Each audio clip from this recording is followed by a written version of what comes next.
Hi, students. Welcome back to another week and another lecture. Today, we are going to be going over the compare and contrast essay as we finish up our narrative essay and we jump into another genre.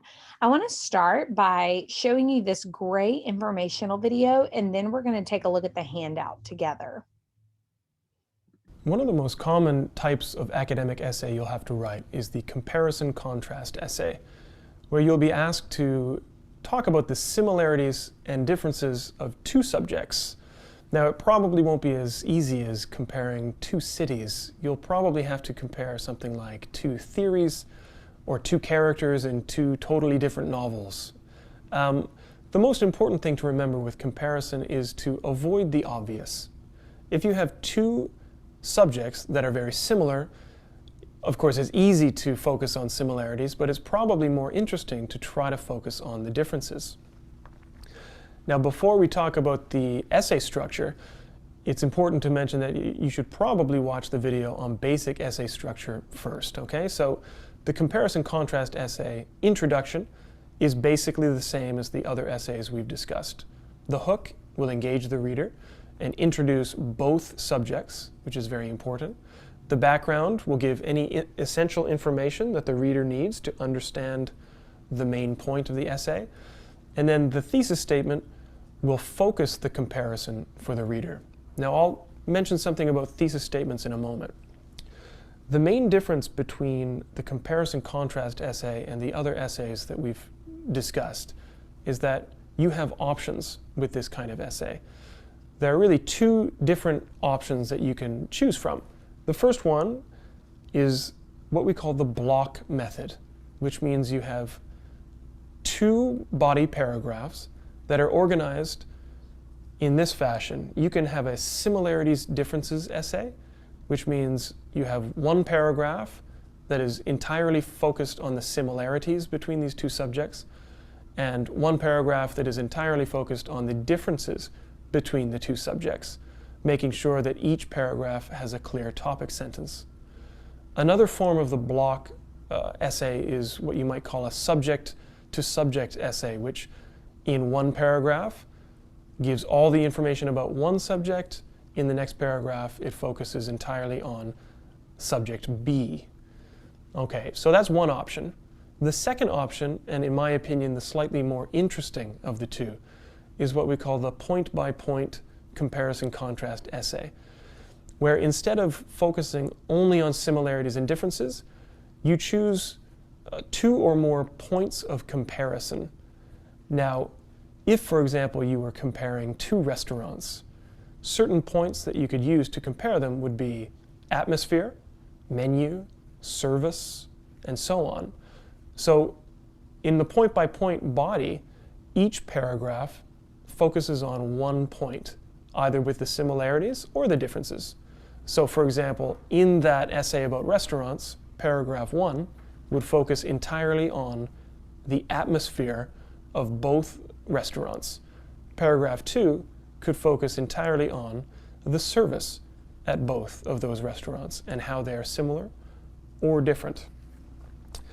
After you've done that, of course, you have your conclusion, which is the same as pretty much all essays that we've talked about. You want to summarize your main points, and you want to end with a final statement to leave the reader with a lasting impression, perhaps a final opinion. Now, the most important part to keep in mind about the point-by-point essay is that whatever points you're discussing in your body have to be mentioned in the thesis statement. Now, with the block method, the thesis statement could be slightly more general, but if I were to write an essay about the restaurants and my points were atmosphere and service, I have to make sure to include the words atmosphere and service in my thesis statement. So that's basic comparison contrast essay structure. If you want to practice comparison contrast, follow the link at the end of this video. So I hope that that was a good, just little informational video as far as just giving you a brief overview. But now I want to turn your attention to the compare and contrast essay handout. And remember, this is located in your course reading materials under essay guidelines and rubrics. In the past few weeks, I've asked you to think about a time that you realized your world needed to change. I'm excited to give you feedback on your essays and I applaud your efforts. Writing your first essay for a college course can be an intimidating task. You should be proud of the work you've accomplished thus far. But now we are transitioning into our next paper, which is the compare and contrast essay. Please read the lecture in order to understand how to properly structure a compare and contrast essay, as there are a couple of great avenues that you can use. Guys, I showed you the video that we just watched that kind of briefly go over these two. And then I also have some lecture notes that break those down. And the next week, we are going to be exploring these in more depth, and we're also going to be looking at examples of what that might look like. We are continuing to navigate our topic of change. How do we change our world? I believe that in order to create change, we also have to revisit the history of our lives.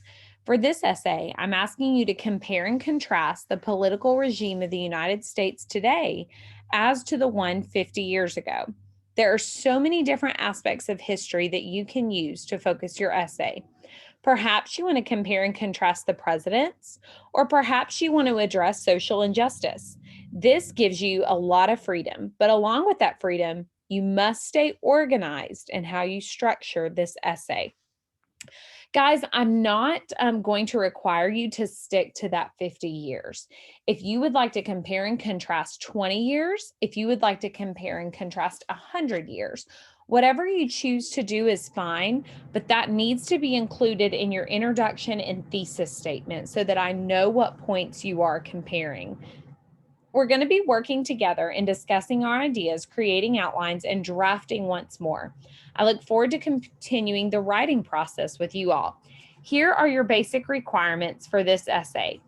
Your paper length needs to be at least 3 to 4 pages. That means that you need 3 fully typed pages at bare minimum. It needs to be in MLA format.